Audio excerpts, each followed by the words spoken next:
What's up, everybody? John Capelo, Capelo's BBQ, Redwood City, California. Welcome. Wanted to show you kind of a day in the life of what we do here, and have invited you into our kitchen this morning and wanted to show you our ribs. Check it out. So right here we've got some St. Louis style pork ribs. St. Louis just means that how they cut them. They're cut more like a baby back rib.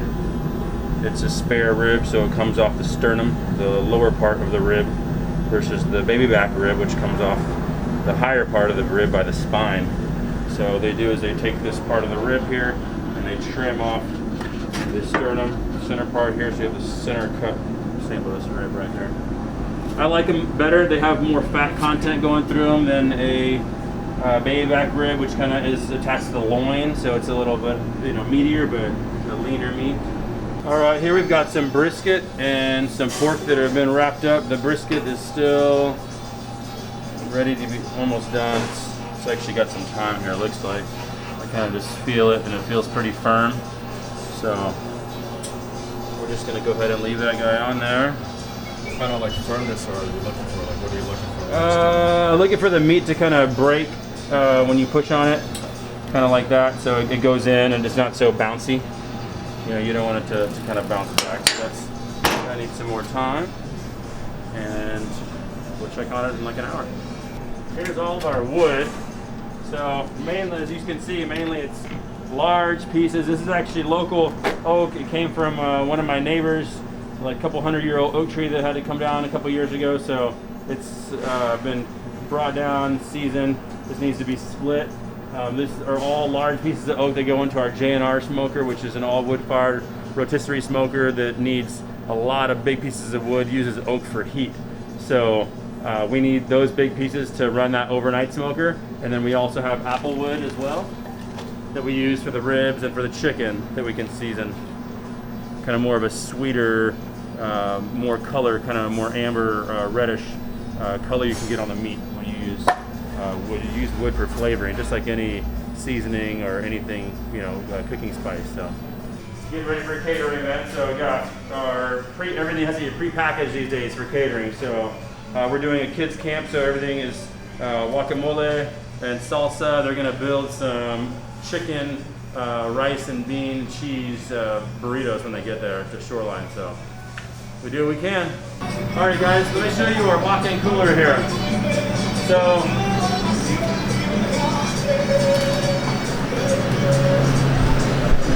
where we keep all of our meat is on the back rack here.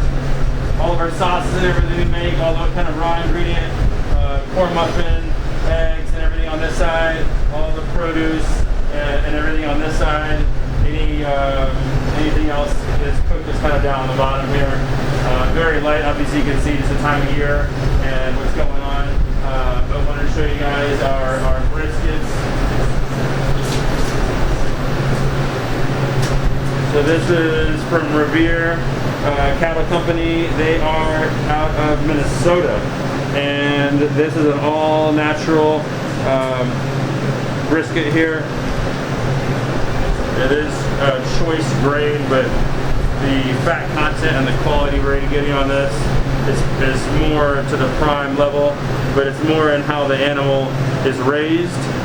This is not a huge stockyard. It's well fed, well taken care of, and we find that this animal is a lot more flavorful than your average brisket you can find.